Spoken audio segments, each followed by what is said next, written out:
Welcome students. Today we are going to discuss balancing chemical equations. Yes, in class 9th you have studied law of conservation of mass. आपने 9th में law of conservation of mass पढ़ा है.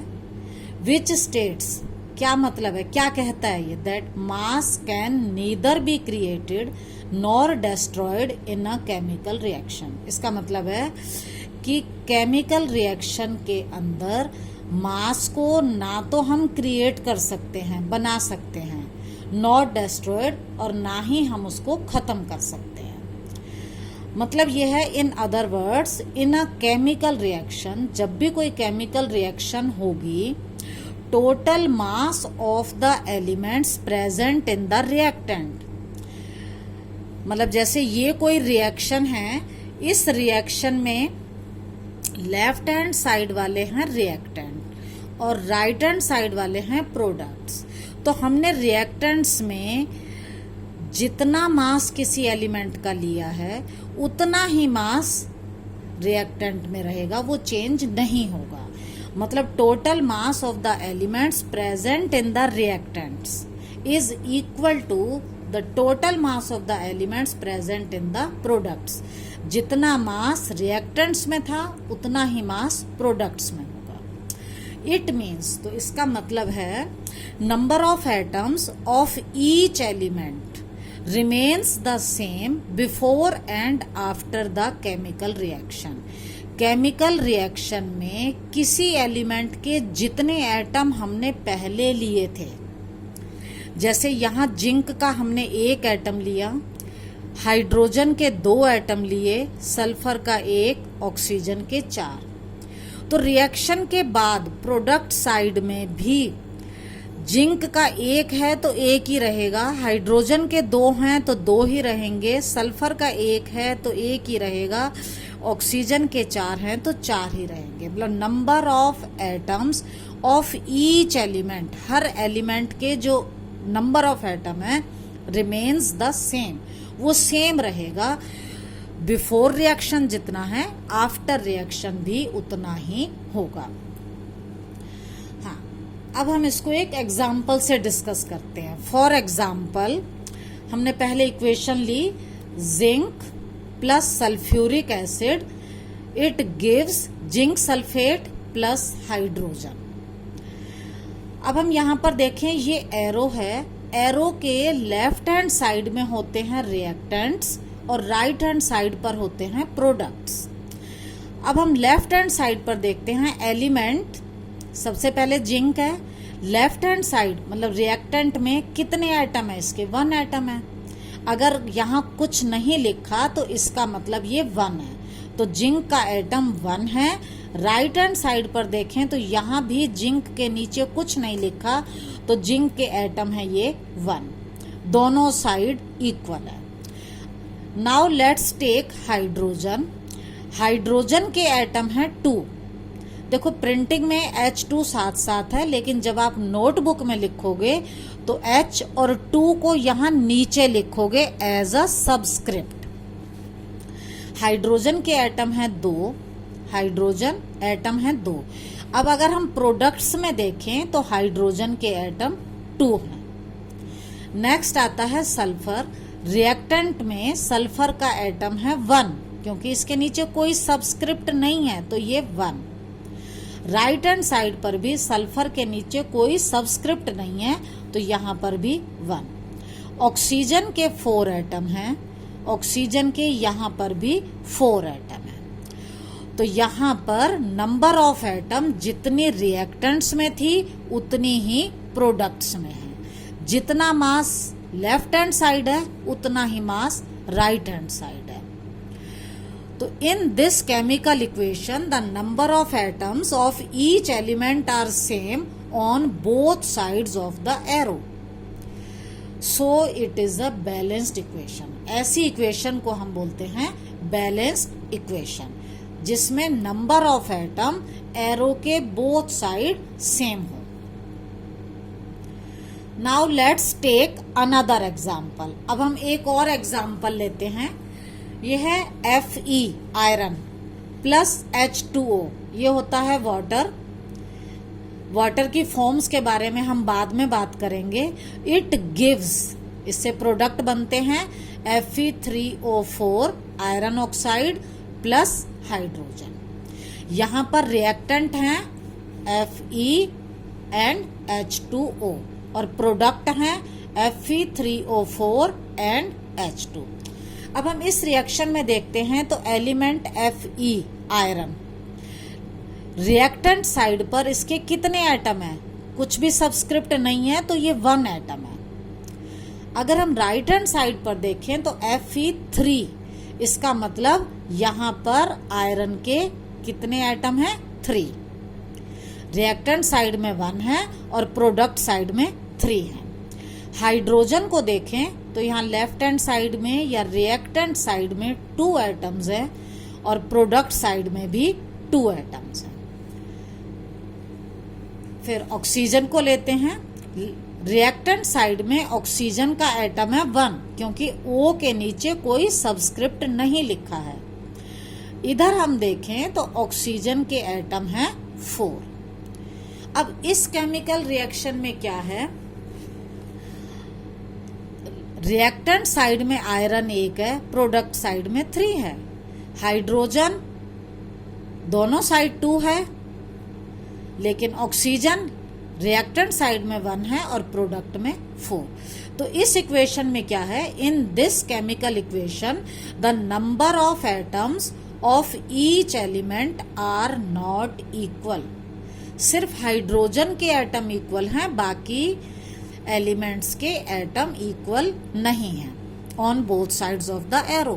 तो ऐसी reaction को हम बोलते हैं अनबैलेंस्ड केमिकल इक्वेशन। अनबैलेंस्ड का मतलब है number of atoms of each element are not same in reactants and products. अब क्योंकि ये अनबैलेंस्ड है, so we need to balance it. हमें इसे बैलेंस करना होगा। अब बैलेंस कैसे करते हैं, उसके लिए हम कुछ स्टेप्स फॉलो करेंगे। Steps to balance a chemical equation. आपको किन किन बातों का ध्यान रखना है? सबसे पहला पॉइंट है रिमेंबर। ये बिल्कुल अच्छे से आपको याद रखना है। Remember that we cannot change the formulae of the compounds और elements involved in the chemical reaction. आपको सबसे जो मेन बात याद रखनी है, आप इसके फॉर्मूला को चेंज नहीं कर सकते। आप ऐसा नहीं कर सकते कि यहाँ पर Fe है और आप इसको यहाँ पर 3 लगा दो। यहाँ Fe3 नहीं लगा सकते इक्वल करने को। जो फॉर्मूला है वो वही रहेगा। You can not change the chemical फॉर्मूले ऑफ द कंपाउंड्स और एलिमेंट्स। ये आपको सबसे पहला ध्यान रखना है। अब हो सकता है गलती हो जाए, अभी हम शुरू में ये सीख रहे हैं, तो इसके लिए आप क्या कर सकते हो? You may draw boxes around each formula. हर फार्मूले के चारों तरफ हम बॉक्स बना सकते हैं। हालांकि इसकी जरूरत नहीं है, लेकिन हम इसको बना सकते हैं। क्यों बना सकते हैं? कि हम गलती से कहीं इसके अंदर कुछ ना कर जाए। ठीक है, तो हमें ध्यान रखना है कि अब हमें ये जो बॉक्स के अंदर फॉर्मूला है, इसके अंदर हमें कोई छेड़खानी नहीं करनी। जो फॉर्मूला है वही रहेगा। फर्स्ट स्टेप यही है, रिमेंबर, याद रखो, that we cannot change the formulae of the compounds और elements involved in the chemical reaction. हम यहाँ से किसी भी फॉर्मूले को चेंज नहीं कर सकते। आप Fe को Fe3 नहीं कर सकते, H2O को H2O4 नहीं कर सकते। ये आपको ध्यान रखना है, गलती ना हो जाए, इसलिए हमने ये बॉक्स बना लिए हैं कि अब हमें बॉक्स के अंदर कुछ नहीं लिखना है। जब आप प्रैक्टिस करोगे तो फिर आपको धीरे धीरे आदत हो जाएगी और बॉक्स बनाने की जरूरत नहीं होगी। लेकिन क्योंकि अभी हम स्टार्टिंग में सीख रहे हैं, तो हमने ये बॉक्स बना लिए हैं जिसके अंदर हमें कुछ भी नहीं लिखना।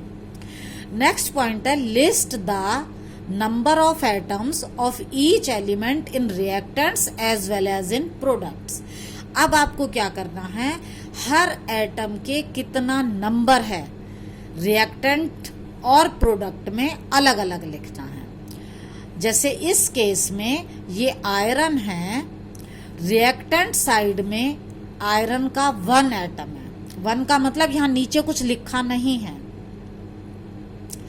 हाइड्रोजन के 2 एटम है, ऑक्सीजन का 1 एटम है। 1 का मतलब यहां नीचे कोई सबस्क्रिप्ट नहीं है। अब हम आते हैं प्रोडक्ट साइड में, राइट हैंड साइड पर।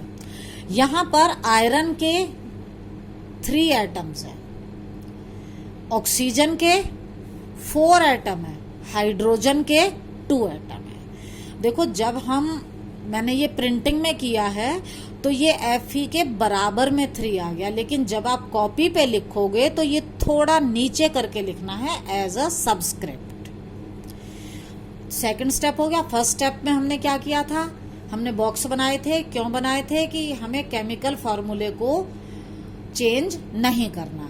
सेकंड स्टेप में हमने क्या किया, नंबर ऑफ एटम्स लिख लिए, रिएक्टेंट में कितने हैं और प्रोडक्ट में कितने हैं। थर्ड स्टेप में अब हमें क्या करना है, now equalise the atoms on both sides of the reaction. अब हमें एटम्स को इक्वल करना है। कैसे करना है? By hit and trial method. इसके लिए कोई फाइनल मेथड नहीं है, हमें हिट एंड ट्रायल, बस जस्ट ट्राई करना है कि शायद ऐसा कर दो तो हो जाएगा। हिट एंड ट्रायल, ट्राई करते जाना है और आपको बैलेंस करना है। बस आप चाहो तो थोड़ा सा ध्यान रख सकते हो। It is convenient to start with the compound having maximum number of atoms, कि जिस कंपाउंड में जिस एटम के मैक्सिमम नंबर हैं आप उससे स्टार्ट कर सकते हो। जैसे यहां पर मैक्सिमम नंबर ऑफ एटम था 4, किसका था? ऑक्सीजन का। किस में? Fe3O4 में। तो हम पहले Fe3O4 से ही स्टार्ट करते हैं। यहां पर ऑक्सीजन के एटम है 4 और लेफ्ट हैंड साइड पर है 1। अब आप अपने आप सोचो कि आप कैसे इक्वल कर सकते हो। अगर हम इस 1 को 4 से मल्टीप्लाई कर दें तो ये भी क्या हो जाएगा? 4 हो जाएगा। In this case we take Fe3O4 in which there are 4 oxygen atoms। मैंने अलग से लिखा है। इनिशियली ऑक्सीजन के यहाँ लेफ्ट हैंड साइड पर 1 एटम है और राइट हैंड साइड पर 4 है।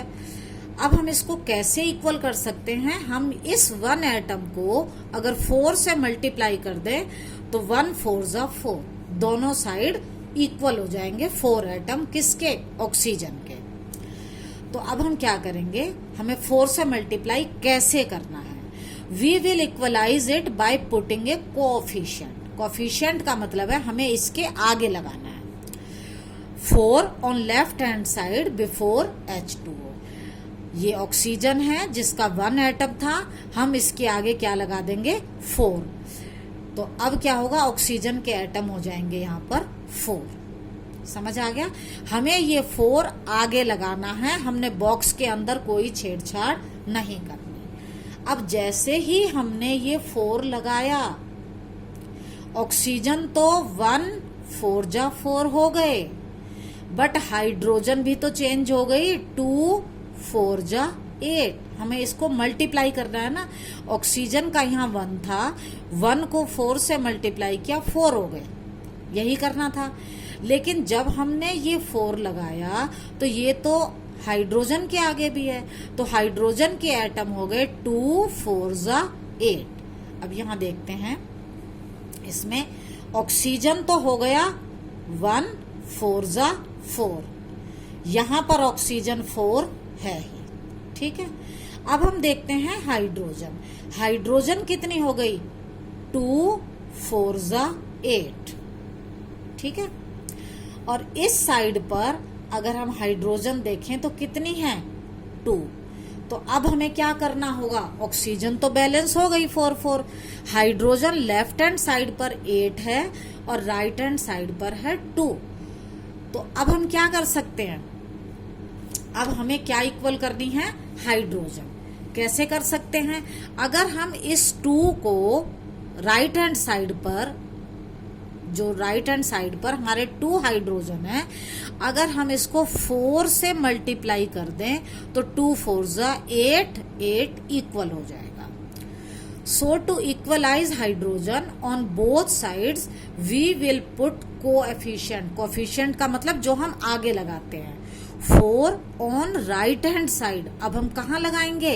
राइट हैंड साइड पर. किसके आगे? हाइड्रोजन के आगे. एज तो हमने यहाँ हाइड्रोजन के आगे लगा दिया 4. अब हम दोबारा चेक करते हैं. आपको हर स्टेप के बाद आपको बार बार चेक करना है. अब हम चेक करते हैं. तो देखो यहाँ पर ऑक्सीजन है 1 4 जा 4. ऑक्सीजन है 4. हाइड्रोजन को चेक करें तो 2 4 जा 8 और ये 2 4 जा 8. अब ऑक्सीजन भी बैलेंस हो गई और हाइड्रोजन भी 8 8 दोनों साइड इक्वल हो गई. तो अब oxygen and hydrogen are balanced. अब क्या रह गया? Iron. Now we will balance iron. अब हम आयरन को बैलेंस करेंगे. आयरन को बैलेंस करने के लिए फिर से वही टेबल बनाएंगे. आयरन के एटम इनिशियली जब हमने शुरू में लिया तो लेफ्ट हैंड साइड पर है 1. यहां पर ये 1 है और राइट हैंड साइड पर है 3. लेफ्ट हैंड साइड पर 1 और राइट हैंड साइड पर है 3. अब हम कैसे इक्वल करें? अगर हम इस 1 को 3 से मल्टीप्लाई कर दें तो ये भी 3 हो जाएगा और ये भी 3 और ये बैलेंस हो जाएगी. तो हमें क्या करना है? हमें लेफ्ट हैंड साइड पर आयरन के आगे 3 कोफिशिएंट लगाना है. To equalise we will put coefficient 3 as, मतलब ये आयरन है, इसके सामने हमने लगा दिया 3. तो अब देखो दोबारा से जब भी आप कोई कोफिशिएंट लगाओ आप पूरी रिएक्शन को दोबारा से चेक करोगे. Now check. Iron, hydrogen, oxygen. Left hand side देखते हैं. आयरन 3, हाइड्रोजन 2 4 जा 8, ऑक्सीजन 1 4 जा 4. अब राइट हैंड साइड पर देखो. आयरन 3, ऑक्सीजन 4, हाइड्रोजन 2 4 जा 8. Now check, is it balanced? 3 3 8 8 4 4. Now the equation is balanced. अब ये इक्वेशन जो है वो बैलेंस हो गई. इक्वेशन को बैलेंस करने के बाद this equation does not tell us about physical state of reactants and products. इससे हमें ये पता नहीं चल रहा कि ये सॉलिड है, लिक्विड है या गैस है. तो इसलिए we mention S for solids, L for liquids and G for gases. एक और वर्ड लिखा है AQ for aqueous solutions. Aqueous का मतलब है जब हम किसी चीज को, किसी सब्सटेंस को वाटर में डिसॉल्व कर लेते हैं. जैसे वाटर के अंदर नमक डालें तो वो एक्वस सॉल्यूशन ऑफ सॉल्ट होता है. वाटर के अंदर अगर हम चीनी डिसॉल्व करें तो उसको हम बोलते हैं एक्वस सॉल्यूशन ऑफ शुगर. तो एक्वस का मतलब है सॉल्यूशन इन वाटर, पानी में किसी चीज को घोलना. तो अभी हमने जो बैलेंस्ड इक्वेशन थी वो थी 3Fe plus 4H2O. It gives Fe3O4 plus 4H2. हमने क्या किया? यहाँ पर आयरन को लिया हमने एस सॉलिड फॉर्म में. यहाँ पर जो वाटर था वो हमने गैस फॉर्म में लिया. यहाँ वाटर गैस का मतलब है हमने वाटर लिक्विड वाला नहीं लिया, हमने स्टीम लिया. Fe3O4 सॉलिड है और हाइड्रोजन एक गैस है. अब आपको बैलेंस करनी आ गई होगी. ये मैंने आपको आपकी NCERT बुक के अकॉर्डिंग बताई थी, क्योंकि ये फर्स्ट टाइम बताया था तो हमने स्टेप वाइज चले थे. इसके बाद अगर हम और बैलेंस करेंगे तो हमें इतना टाइम नहीं लगेगा, हम थोड़ा शॉर्टकट से करेंगे. जैसे हम बॉक्स नहीं बिना बनाए भी काम कर सकते हैं. तो अगली जो वीडियो है इसका सेकंड पार्ट इसके बाद शुरू होगा. आप जब तक इसे देखिए मैं आपको अभी और इक्वेशन बैलेंस करना समझाऊंगी.